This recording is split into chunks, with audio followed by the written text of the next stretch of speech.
A movie review YouTuber gets sucked into a movie review, gets caught in a haunted house forever. Is that gonna be me? Hell no, I ain't going out like that. I don't get it.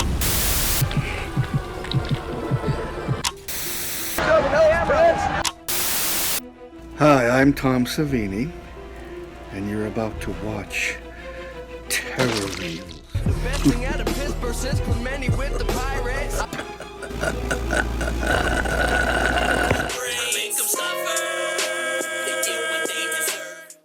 What's up everyone? Welcome to another episode of Terror Reels with me, your host, Steel City Dahmer, where I cover horror movies. Not every movie is a banger, and some movies I downright fucking hate, like this one. You know it's bad when they had a third movie in the mix, and the reviews for this movie did so fucking bad, they scrapped that shit altogether, because they know they ain't making a fucking dime on the next one. The first one was garbage, and now this one's even more garbage. Let's just fucking get on with the review, right?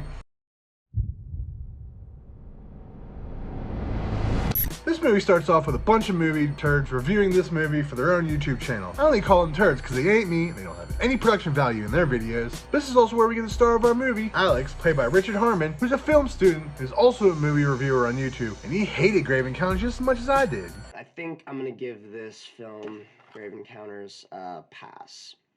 1 skull out of 4. Remember when I had gut buckets on the show? At least that shit was more creative than a skull. But he does have a sweet tourist trap behind him, so that's something. Holy fuck, is my show as lame as this movie intro makes it seem? Maybe I need to rethink my life a little bit here. Anyways, it's also Halloween, and what college kids wouldn't be at a party tonight?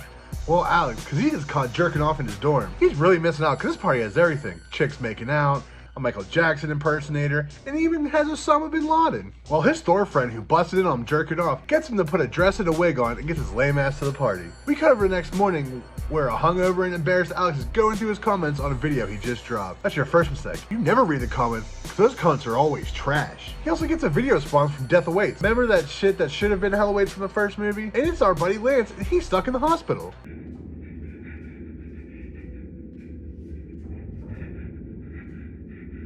Even after a lobotomy, he's still a fucking nerd. Well, Alex shoots him a message and goes on with his life making a horror film for film school.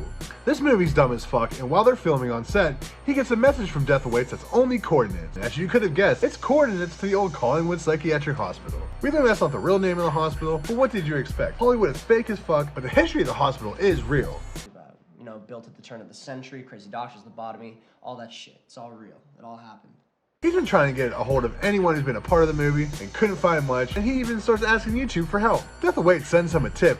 It's a picture of Lance, his mom, and a phone number. He gets himself an interview with Sean, who played Lance, and his mom. Well, Sean isn't here, and it's just his mom, and she's just as useful as an interviewee as you would think. But they head up to a room and notices there's so much dust that nobody's been in that room for a while now. The mom's caretaker busts in. He's hella pissed they're in there. You need to go. You need to leave. Out. Get out now. If you didn't figure it out yet, this mom has dementia and doesn't know what she's talking about. All this is really driving Alex crazy, and he just can't figure out what the fuck's going on. He's becoming obsessed, and it's even fucking up his relationship with Jennifer. He decides to vlog about it, and some weird shit starts happening. Okay, to everyone out there, the printer has just turned on and is printing something without me doing anything started.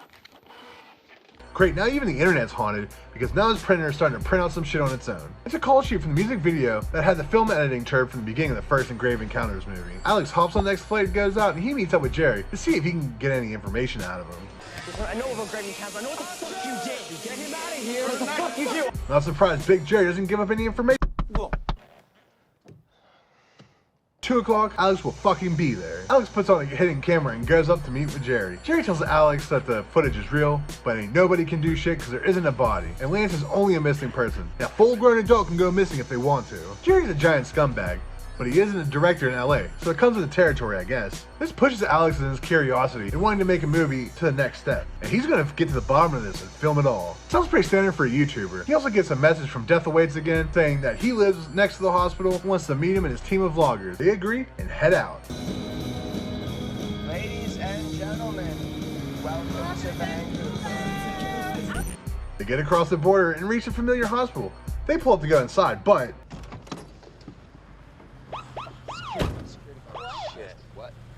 didn't think it was gonna be that easy, now did you?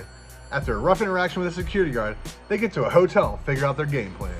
The crew of Grave Encounters died trying to find them. Yeah, boy, we're gonna light the fires, we're gonna kick the tires. Yeah, baby. Yeah, baby. There's a reason this movie did so bad they canceled the third one, right? Anyways, they get another message from Death Awaits to meet them in the tunnel at 3 a.m. tonight. They get their equipment together and have a few drinks and head out to find the truth behind the grave encounters. They almost get caught breaking into the hospital, but somehow the security guard from earlier didn't notice a bunch of drunk teens army crawling across the grassy knoll with a giant ass light. Once inside, they adventure around the hospital getting B-roll, not finding much of anything but mainly killing time until they have to meet up with Death Awaits.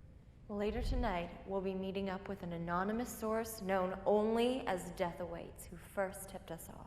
This is even worse and more cheesy than the original. I know it's supposed to be a bunch of college kids with no experience doing the best they can, but they can do better than this. They do have a decent plan to not get lost. Just like any festival kids, they brought glow sticks to make their path, and they have air horns. After some failed attempts of capturing paranormal activity and successfully catching some farts, they finally found something. Oh, Jared, cover this. Yeah, man. Okay, seriously, like what does this? What leaves a half-eaten rat on the ground? That's disgusting. Hey, is that the dead mouse from the first movie? Well, it's 3 a.m. and guess what? Death Awaits is a no-show. You know who does show up though? A fucking Ouija board. Are you really trying to hint that a Ouija board is who sent those fucking DMs? Because that's pretty fucking stupid. And the acting in this movie isn't good enough to convince me this is spooky or a good idea. The islet moves on its own. They do the typical, I'm not doing it, you're doing it. Before they give him the name, Death fucking Awaits. Holy fuck, do I hate this movie. Death Awaits tells them to film everything, and they're always gonna do that, because that's why the fuck they're here, you dumbass Ouija board.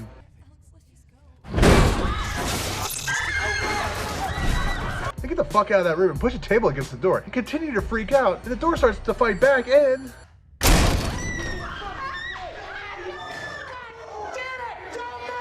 Okay, Grave Encounters 2. I didn't see that coming. That doesn't make you clever. After these kids get all the Canadian rage the security guard can muster, the cop hears some noise from above, doesn't believe him and goes, and he goes to investigate Guns Out. Shit, he ain't afraid of no ghost. The group books it to where they hear gunshots, only to find security guards flashlight and some empty shells. Well, I guess the ghosts ain't afraid of no cops. They split up into two groups like everyone knows you just don't do. Jerry gets separated from Tess looking for the cop, goes near that big spooky self-unlocking window, and then...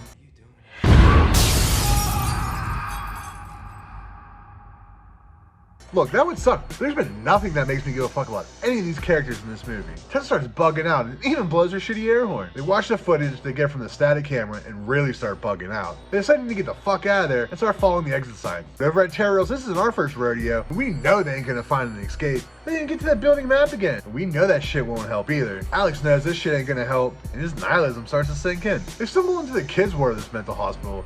There's creepy as fuck dolls, there's those old metal cars, a self-pushing horse, and even a real-ass ghost.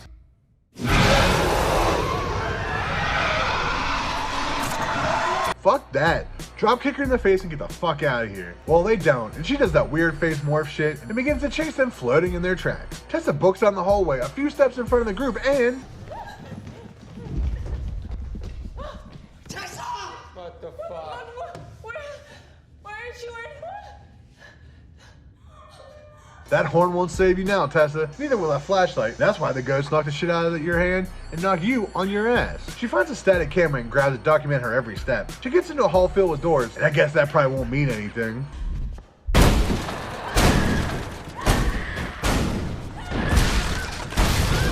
Yeah, no shit that was gonna happen. This movie is hella predictable.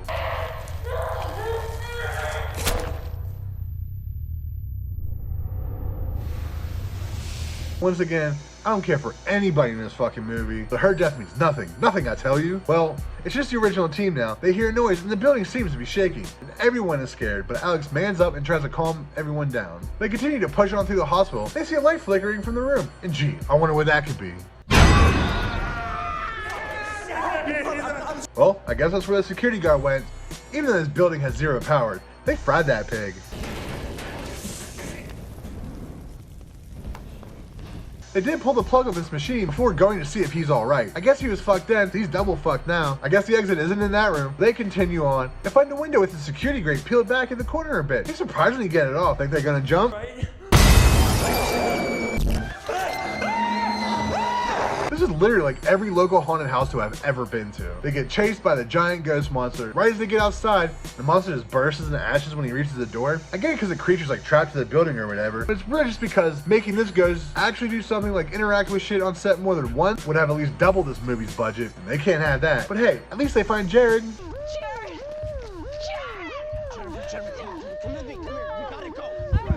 crew hops back in the car and heads to the hotel to have a good cry and a check out. They gather their shit together and blame Alex for everyone dying, which it is kind of his fault. He just needed to get to the bottom of the story, and now half his friends are dead. Good job. They get in the elevator and go to the lobby, but guess the fuck what?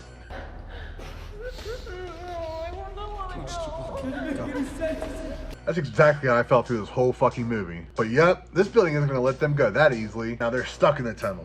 They continue to walk through the tunnels and the pipes burst, filling the area with steam. They can only see it with predator vision. You hear something charging them, you'll never guess who the fuck it is. Turn that light off! You guys help us! Please help us, please, please!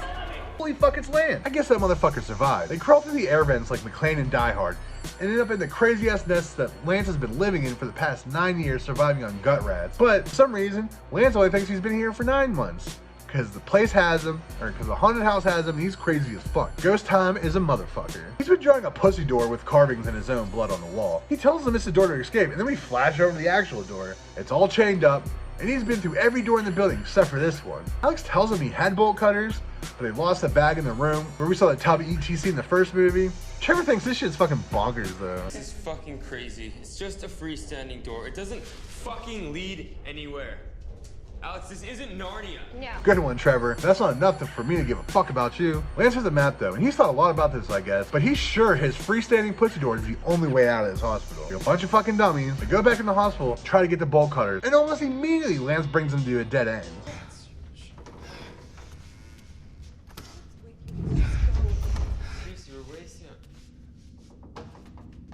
Maybe this is like Narnia. His map lets him know to bash through a wall, and they fall onto the floor below them. And they find the fucking bag. Holy shit, I figured they were gonna be dead and never get to the bag or the bolt cutters. They decided to get some fucking sleep before going to the door. What the fuck will they do is get back to the door and get out of this fucking place. Instead of staying in a haunted hospital. I mean, besides them being big dumb dummies.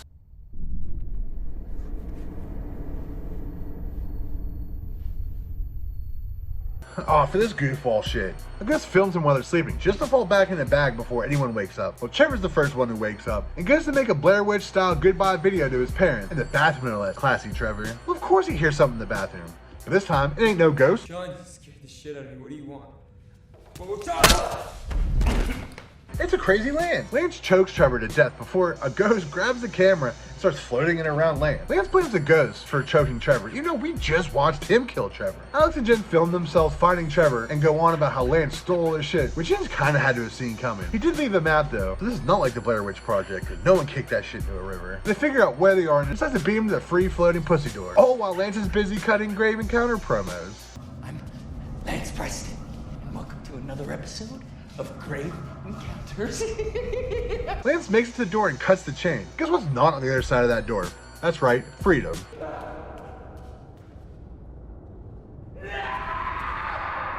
Good. That's what everyone in this movie deserved. To have their hopes and dreams crushed. The ghost starts to tell Lance to bring him more souls and to collect the tapes too. What film? What are you talking about? Flashback over to Alex and Jen walking through the halls trying to find the red door. They had to go through a surgical ward, and that's exactly where Lance told them they need to avoid. It's pretty typical so far. Dumb shit drawn everywhere, surgical pictures, equipment, and even... They hide in a closet and watch these nerds meet Dr. Freakin' as he performs a lobotomy on some random turd. Then they kill a baby under a pentagram and spill his blood on the fucking lobotomized turd. I don't know. This movie makes zero fucking sense so far. The nurse finds him in the closet though. They book the fuck out of there into another closet, which turns into the room with the red door as Jen cries. They're just as confused as I am. But Lance is here and he unzips the bag and all the film equipment starts floating on some dumb shit. And Lance tells him he's gonna finish the movie and get the fuck out of there after 10 long years. Do you have any idea what 10 years in here can do to a person? I just want to go home. Alex pretty much tells him to fuck off, and Alex and Lance start scrapping. Lance begins cracking and choking Alex, but Jess comes to save the day with a pipe to the back of Lance's head. Lance is about to fuck up the both of them, but this portal opens up in the wall and sucks Lance up. Holy fuck, this movie is just bad writing, and it's just a terrible ending to any movie. Portal ends, and then Alex kills Jennifer. You know what? Fuck this movie. Shout out to Pittsburgh Juggalo-based horror show on YouTube called Terror Reels. Terror Reels. Terror Reels. It's real, real terror. Real, R-E-E-L, R-E-A-L. Terror reels. Terror reels. Hey, dog will hunt. Get that bitch. You dented my plate. My brain is burning. Terror reels. Goodbye.